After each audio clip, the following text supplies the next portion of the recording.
So we're going to have a little think about the whole Christingle thing, just a short little talk. And we talk about the Christingle, this little thing that we're all going to get in a minute. I know you're desperate, and we will get there in a minute. We will light them and all that stuff. This is a little gift of hope. It reminds us of God's love and goodness to us, each one of us.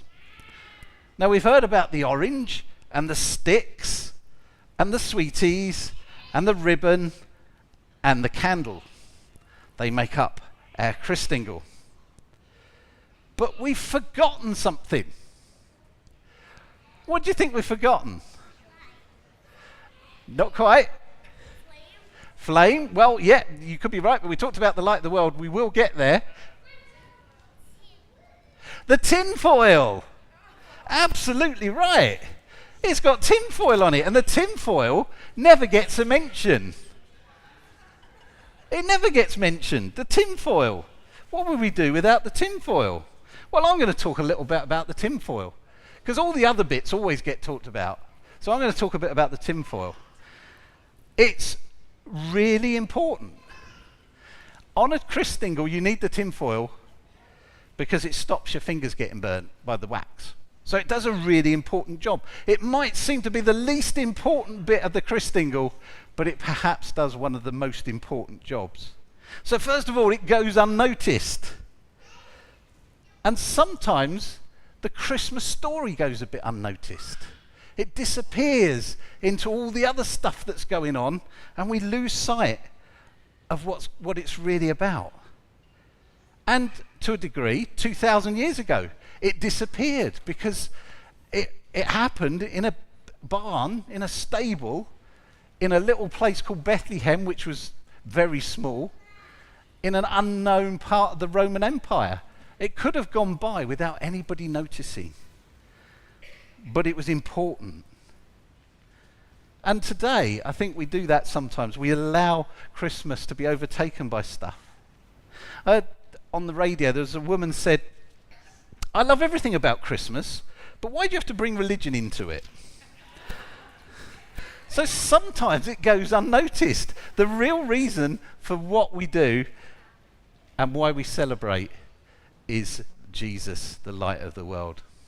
But something so important goes unnoticed. So this year, as we notice the foil, maybe for the first time when we look at our Christingles, maybe we can remember how important it is.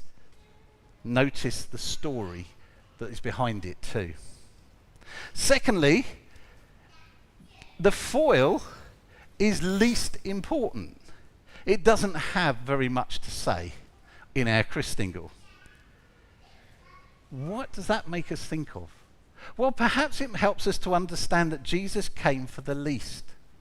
Those who are very, very much at the bottom of the pile. Those who people ignore or don't see.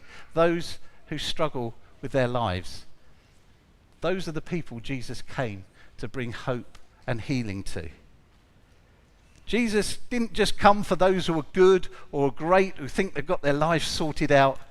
Jesus came for each one of us, whatever our situation, whoever we are, however good or bad or indifferent we are in our lives, whatever we're struggling with, he was there for us. So though the foil is important, it may seem the least important bit of our Christingle, but that Jesus came for those who are the least in the world. He said, "I come to serve not those who are fit and healthy, but those who are the lost and the hurting." And he showed this at this time of year. We remember that he was born in a stable surrounded by animals. You couldn't get much lowlier birth than that. So he reminds us of that. And thirdly, the foil does something else. It reflects the light. It shines the light out of the candle. And as Christians, we're called to shine the light of Jesus into a world, to show his light, his love, his forgiveness, his joy, his kindness. And doesn't the world need a bit of kindness at this time of year and throughout the year? We need more kindness. He comes to do that, and that's what he calls us to do too, to make a difference. And we can do that when we follow him.